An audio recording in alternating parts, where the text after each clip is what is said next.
Hello everybody and welcome to Ilon. I got a notion, okay? The Void, a force of infinite hunger.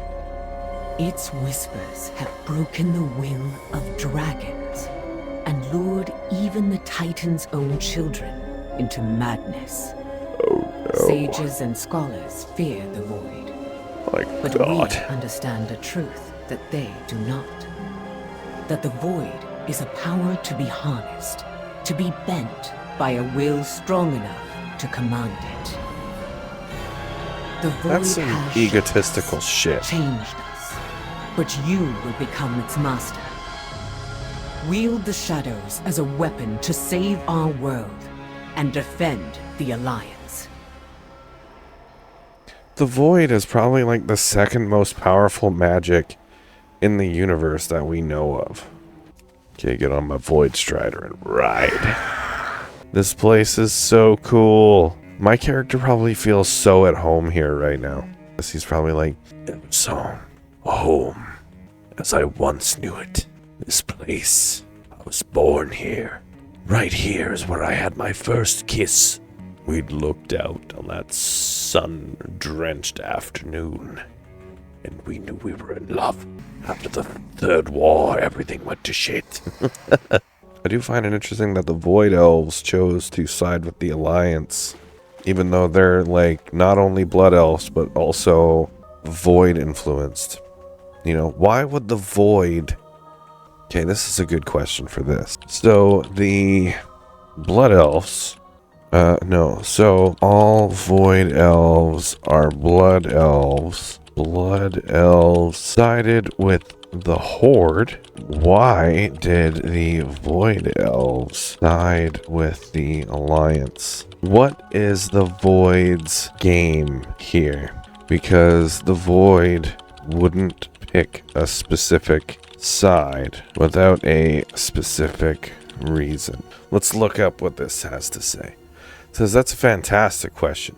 You're absolutely right to look at it from both the political and the cosmic angles. After Warcraft 3, the surviving High Elves renamed themselves Blood Elves to honor their fallen. Most joined the Horde under Lorthamar Theron, largely out of political necessity. The Alliance distrusted them for using fell magic, while the Horde offered aid. But not all Blood Elves agreed with how Quel'Thalas was being run. A group of Magisters led by Umbric studied the Void, believing it could replace the Sunwell as a source of power. Lorthamar banished them for experimenting with dangerous energies. In exile, they were attacked by void entities, and then Alleria Windrunner intervened. Alleria, having learned to master the whispers of the void from her time in the Twisting Nether, saved them by teaching them to control it instead of being consumed by it. Those exiles became the Void Elves, or the Rendori. Why they sided with the Alliance? Alleria, a high elf and longtime Alliance hero from the Second War,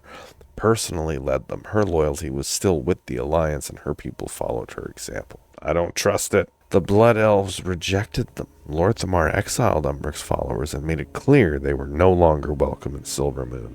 So when Alleria offered sanctuary in Stormwind, the exiles had nowhere else to go. They did not join the Alliance out of ideology. They joined because the Horde cast them out, and the Alliance took them in through Alleria's influence. The Void, one of the 6 cosmic forces in Warcraft's cosmology, seeks to understand and ultimately consume reality, but it's not mindless evil. It's curiosity and entropy given thought. The Void whispers countless possibilities, trying to influence mortals to create outcomes favorable to its own spread.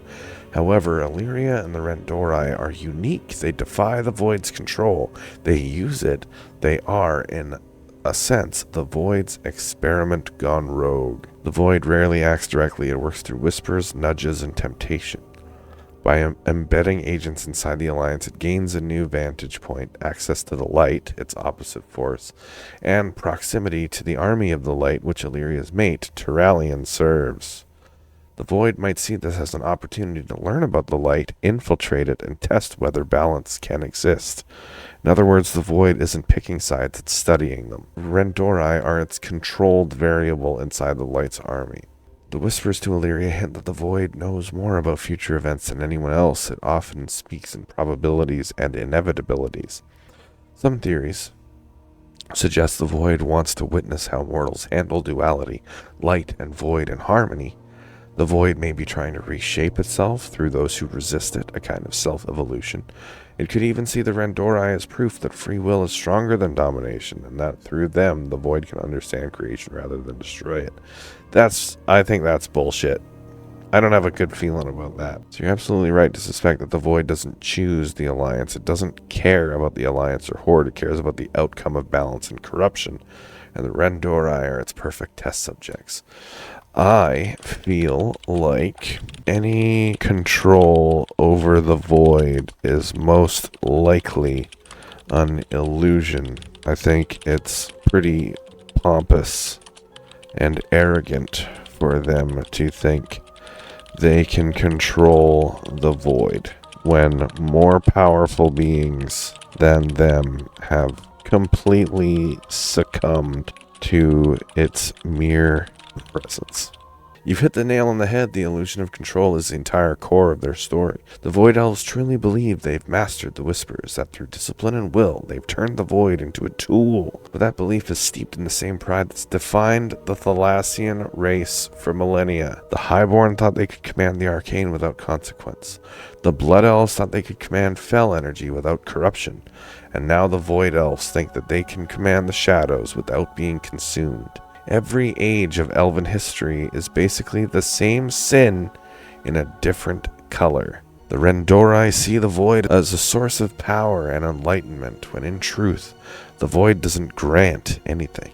It devours understanding and feeds doubt until even self-mastery becomes a deception. The Void doesn't need to corrupt you. It just needs you to think you're winning. The brilliance and horror of the Void's nature is that it doesn't always fight you. Sometimes it whispers exactly what you want to hear. If it told Alleria or Umbric, "You will serve us," they'd resist. But if it whispers, "You have mastered us," they embrace it, and by doing so, they've already lost. It is psychological domination disguised as empowerment. The greatest victory of the Void is not to consume the light. It is to make the light believe it is safe. So yes, control is an illusion. The Void doesn't need to shatter them. It only needs to wait until they eventually understand that they never had control to begin with. Even gods fall to whispers. Far stronger beings than the Void Elves have fallen. The old gods themselves are manifestations of the Void. Entire Titan-forged and dragon aspects have been broken by its influence. The Naru, literal beings of light, can invert into Void forms when pushed too far. If entities like Elune, N'Zoth, or the Pantheon of Order struggle against the cosmic balance between light and void, what hope does a single mortal elf have? The Void Elves are incredibly small fish in a cosmic ocean that eats stars. That's why they're compelling. They stand in defiance of something that cannot be tamed, clinging to discipline and intellect as if those can cage entropy. They are a contradiction, both courageous and delusional. And maybe that's what the Void finds most delicious, that they believe they're using it.